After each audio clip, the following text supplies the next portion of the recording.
Let's continue on the jewelry messages. Like I was saying, these are Gothic crosses. And in every culture, in every religious background or different ethnic groups, they're all gonna have a cross symbol that looks different. These ones are, Gothic. Very pretty, by the way.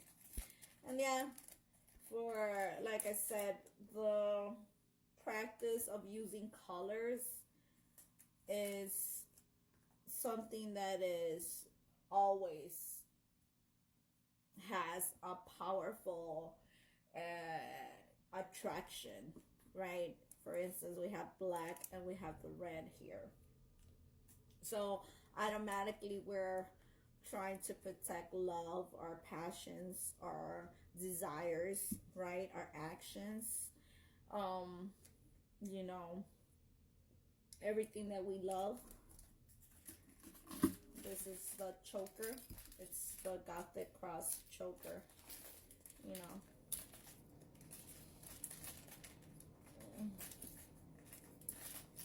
We also have here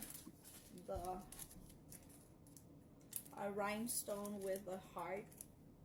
I love heart shape jewelry, diamonds. A heart shape is, I like all the shapes, but the heart shape is my favorite, right? But I like the rhombus, the diamond shape, all that good stuff. Circles and squares and rectangles and star shapes, But, this need of wearing something more sophisticated, right?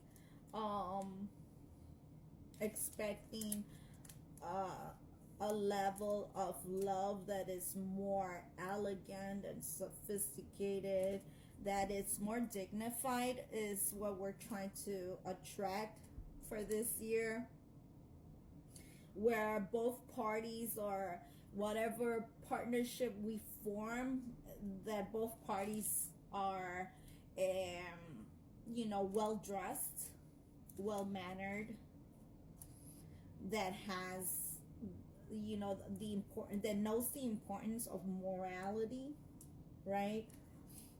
And the importance to respect the emotion of love, because we could be praying till we're blue in the face, and if you don't put love into your prayers, if you don't put that desire and passion into your expectations, and if you feel like, oh, in the future, no, we have to think of it as we already have obtained it. We already have it.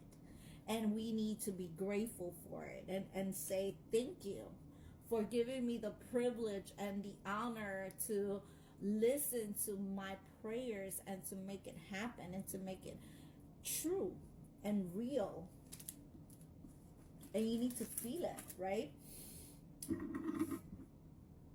Again, the colors have so many different meanings to them, right? We have here hoops that are,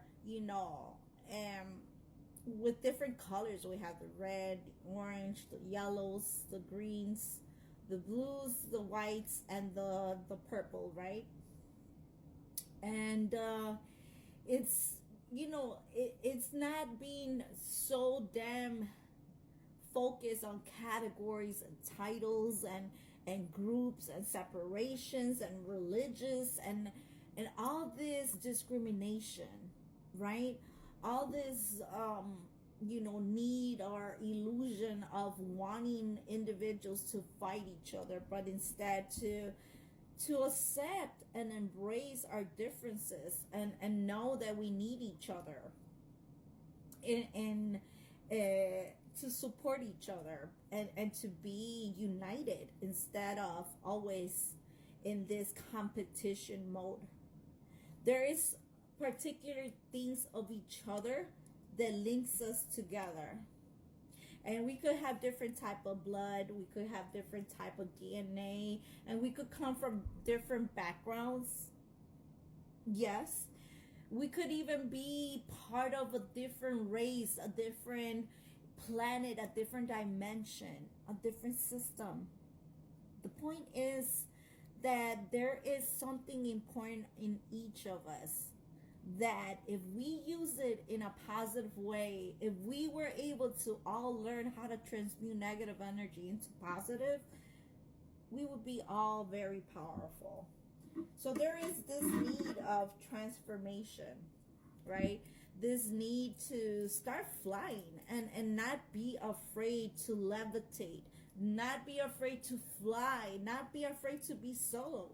There's always going to be someone that understands you, that understands who you are, and that, and that they are, supporting you in your good times, in your bad days, in your, that's what loyalty is, that understands when you're in a bad mood, when you're, not having a good day, but they still understand why you're upset.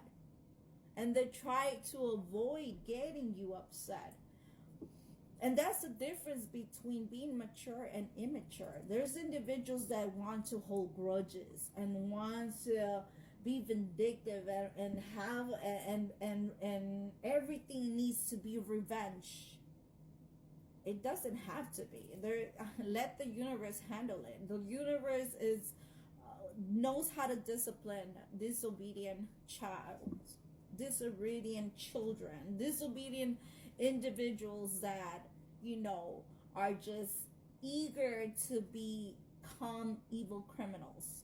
And they use, disorders, they use whatever experiences that they have had that have traumatized them. And yes, we all have dealt with traumatic events, but we don't need to be afraid to be alone, because in reality we're never alone. But we do go through different stages where we need to show that we're learning. Life is an experience. Death, it's another experience. I know so many damn people that are so damn afraid to die. Why? I know so many damn people that are afraid to say I love you, or to fall in love. Why? Why do you rather just watch someone and not say what you feel? And then once that person dies and they're crying, why the fuck cry then? Why say I love you once the corpse is right there? That's a turnoff for me. Like, you know what I'm saying? You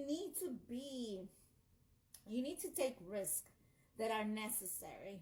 And love is the emotion that deserves the most risk. But you need to know who the fuck you're loving, right? Who you're giving your love to. And we could be given gifts, right? And some people like to give gifts in order to apologize instead of actually saying I'm sorry. People like to give the silent treatment. Or people like to break up before. Why rather break up before the person breaks up with me? Why rather not reply before she starts ghosting me? I'd rather just watch, and I'm okay by not expressing my feelings, because I'm afraid to fall in love and for love to hurt me. Love does not hurt.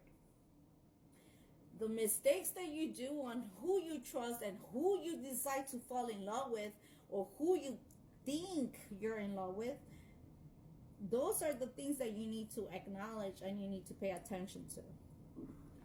All right? And whatever gifts you're being given, you need to appreciate it.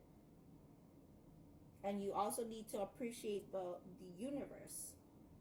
And so a lot of the gifts that I used to have before, a lot of the jewelry that I had before, it's given to the gods.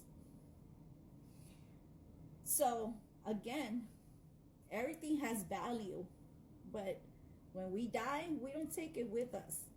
Our soul is more